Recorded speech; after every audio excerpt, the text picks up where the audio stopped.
This is MacroVoices, the free weekly financial podcast targeting professional finance, high net worth individuals, family offices, and other sophisticated investors. MacroVoices is all about the brightest minds in the world of finance and macroeconomics telling it like it is, bullish or bearish, no holds barred. Now, here are your hosts, Eric Townsend and Patrick Ceresna. Now let's get to that chart deck. Listeners, you're going to find the download link for the post-game chart deck in your Research Roundup email. If you don't have a Research Roundup email, it means you have not yet registered at macrovoices.com. Just go to our homepage, macrovoices.com, and click on the red button over Jim's picture saying looking for the downloads. Now, Eric, let's cover crude oil starting with the EIA inventory. EIA printed a build of 833,000 barrels, but Cushing, Oklahoma saw another great big drawdown of 1.7 million barrels. That's really putting Cushing right on its operational minimums and challenging the ability of that facility to perform its blending operations and do the other things that they do there. But the finished products were the big builds on the board, with gasoline building 2.3 million barrels and distillates building another 2.3 million barrels for a net petroleum build of 3.7 million barrels on the week. U.S. production held steady at 13.3 million barrels. The market sold off hard to a low 65 handle on plenty of OPEC spare capacity, talk of ending the cuts, and recession fears. This could persist and we could easily trade much lower from here, or it could turn around on a dime in any sort of escalatory news on one of the global geopolitical conflicts. Eric, certainly spare capacity and recession fears have been driving the short-term weakness in oil, but technically there's an interesting point here.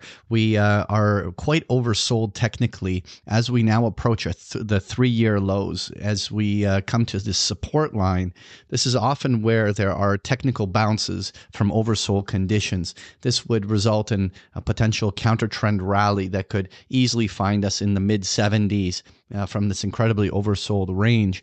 Now, that doesn't necessarily make it bullish. I mean, it offers a swing trade, counter-trend reaction, but in order for oil to establish a bottom, it could probably end up taking us deep into the fourth quarter as we establish a base and support lines for which the trend could eventually turn up later in the year.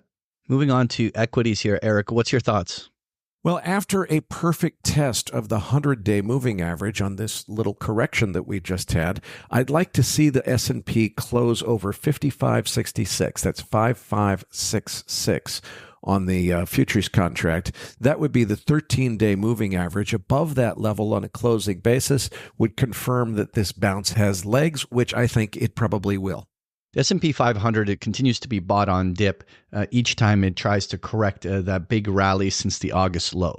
Overall, the market is in a holding pattern and entering a period where there's a huge pivot coming with the FOMC meeting, and the likelihood that market stays in this holding pattern until the FOMC is very likely. Odds of us making a fresh new high prior to the FOMC is something I wouldn't assign a high probability to.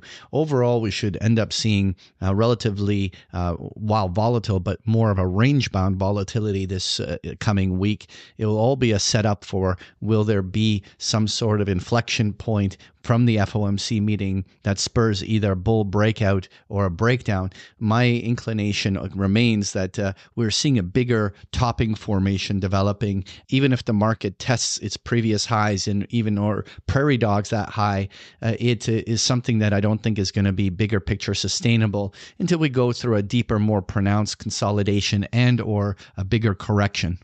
I wanted to highlight on pages 4 and 5 the breadth of the market. On page 4, I have the New York Stock Exchange percentage of stocks above their 50-day moving average. And on page 5, I have the NASDAQ one. And what we can see here is the breadth of the market remains quite weak. On the New York Stock Exchange, we're at 54% of stocks that are trending higher right now. And when we look at the NASDAQ, we're sitting much closer to 39%. So actually, the majority of stocks are either in a downtrend or not participating on the upside. This type of breath can be looked at two ways. One, if the breath was to return, it could be the fuel for a bull advance. Another view, though, is that this is continuing to show that there's underpinning distribution going on in the market to support the idea of a topping formation. Overall, I think that the market is relatively thin here, and I think that overall the bigger tops in the market are likely in, and it's just about waiting for that FOMC inflection point or other type of a catalyst that could spur the next major volatile move. Now, moving on to the dollar, what are your thoughts, Eric? We seem to be consolidating between 100 and 102 on the Dixie. A daily close below 100 would be a welcome and strong signal that the new downtrend in the dollar is still firmly in play. On page 6 of the dollar index chart, Eric, and what you can observe here is that we are trading at multi-year lows very similar to where we are with crude oil. And the big question, of course, is will the ECB and or the FOMC become a catalyst for potentially a further deterioration in the dollar lower? Typically, when you reach major support lines, again, technically the market offers a reaction. It's usually counter trend, fib retracing. We can be testing the 50-day moving average near the 102 to 103 levels above. But if that continues to demonstrate distribution, especially in the post-FOMC period, ask the question as to whether there's one full leg lower coming in the dollar. Now, every time we've been at these kind of lows in the last 2 years, a meaningful counter trend rally back up to the top end of the trade ranges was the result. We're currently at the key inflection point with the FOMC making their interest rate pivot. It'll be interesting to see whether that results in any meaningful trend shift. And moving on, I want to talk on page 7 on that gold chart. Well, we were back to testing cycle highs until the inflation data put a damper on the market on Wednesday morning. The slow stochastics, though, are about half-mast now and pointed sideways as compared to extreme overbought a couple of weeks ago. So about half of the froth has now come out of this market. I remain extremely bullish long term. The thing is, there's just plenty of scope. $100 down from here would not violate the primary uptrend. Gold doesn't really become a strong buy until about 24.80 or so, well below the current market. So we're right on the high end of the channel, and I think we'll eventually break out higher. But right at this point, it's hard to justify to adding to longs because we're really kind of already right at the resistance level. It's an interesting pattern in a sense that gold remains clearly in bull trend. Higher highs, higher lows, staying above its moving averages, staying above its ascending trend lines, everything that indicates bullishness. But we're in a 1-month consolidation along the highs, and that usually unwinds any overbought state. The path of least resistance is for this to remain in its prevailing trend, which is a bull breakout that could see us get up to 2,700 on the upside.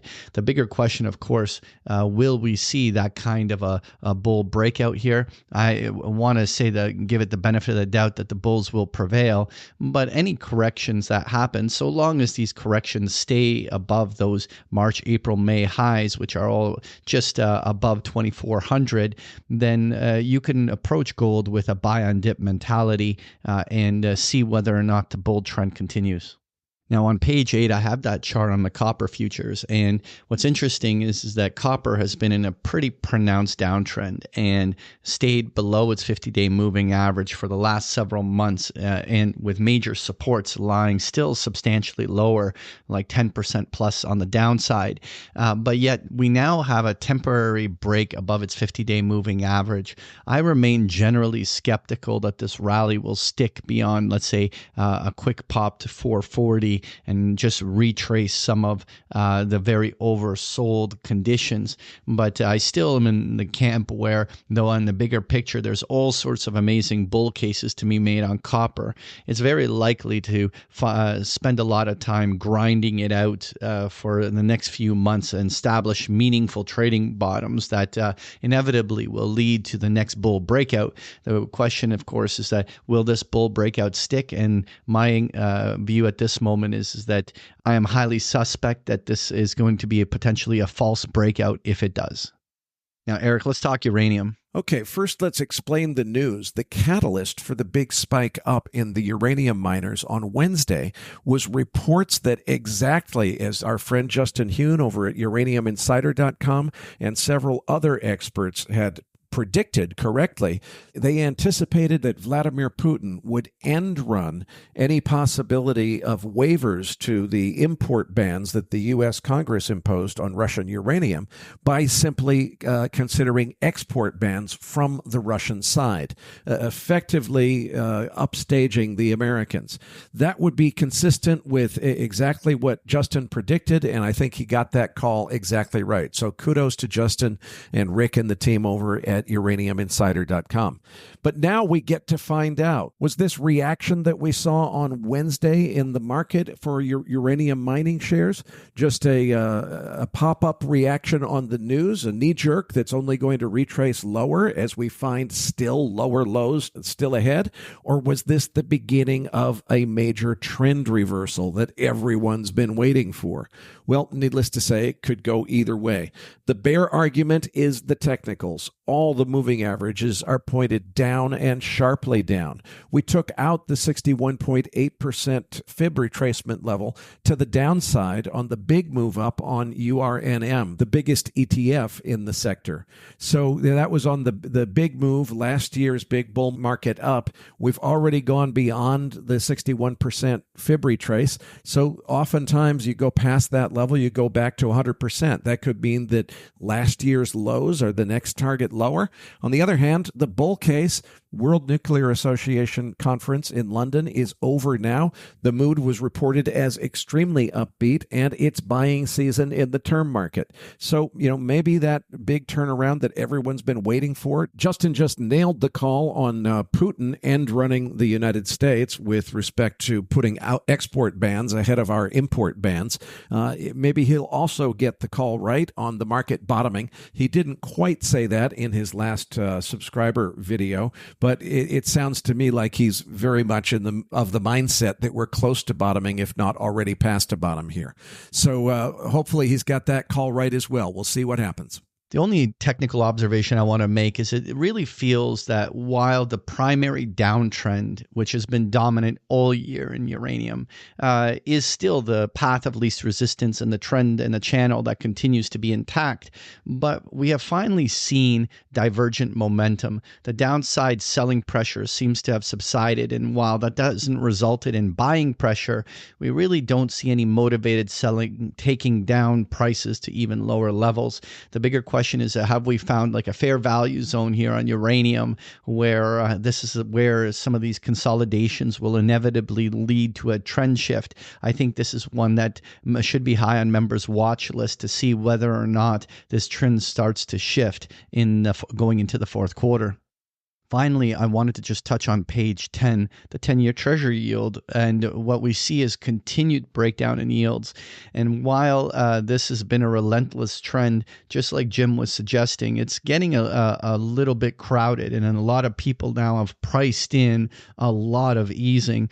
The bigger question, will the FOMC meeting be an inflection point that causes mean reversion? Does that basically everyone realizes, oh, maybe we priced in too much, and then it begins a little bit of a counter trend move. Now, I don't want to make a call that that's what we will see, but it is going to be really important watching how yields do react to FOMC, because if we find ourselves back to 4% in a span of a week or two afterwards, then we have to really ask ourselves, where can the 10-year yield head to in one of these kind of consolidations where they're pulling back out some of the dovishness that the market has been pricing in. Folks, if you enjoy Patrick's chart decks, you can get them every single day of the week with a free trial of Big Picture Trading. The details are on the last pages of the slide deck, or just go to bigpicturetrading.com.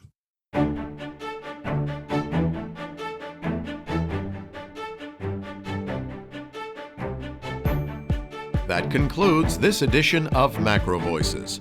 Be sure to tune in each week to hear feature interviews with the brightest minds in finance and macroeconomics. MacroVoices is made possible by sponsorship from BigPictureTrading.com, the Internet's premier source of online education for traders. Please visit BigPictureTrading.com for more information. Please register your free account at MacroVoices.com. Once registered, you'll receive our free weekly Research Roundup email containing links to supporting documents from our featured guests and the very best free financial content our volunteer research team could find on the internet each week. You'll also gain access to our free listener discussion forums and research library. And the more registered users we have, the more we'll be able to recruit high-profile feature interview guests for future programs. So please register your free account today at MacroVoices.com if you haven't already. You can subscribe to MacroVoices on iTunes to have MacroVoices automatically delivered to your mobile device each week, free of charge. You can email questions for the program to mailbag@macrovoices.com, and we'll answer your questions on the air from time to time in our mailbag segment. MacroVoices is presented for informational and entertainment purposes only. The information presented on MacroVoices should not be construed as investment advice. Always consult a licensed investment professional before making investment decisions. The views and opinions expressed on MacroVoices are those of the participants and do not necessarily reflect those of the show's hosts or sponsors. MacroVoices, its producers, sponsors, and hosts Eric Townsend and Patrick Ceresna shall not be liable for losses resulting from investment decisions based on information or viewpoints presented on MacroVoices. MacroVoices is made possible by sponsorship from BigPictureTrading.com and by funding from Fourth Turning Capital Management, LLC. For more information, visit MacroVoices.com.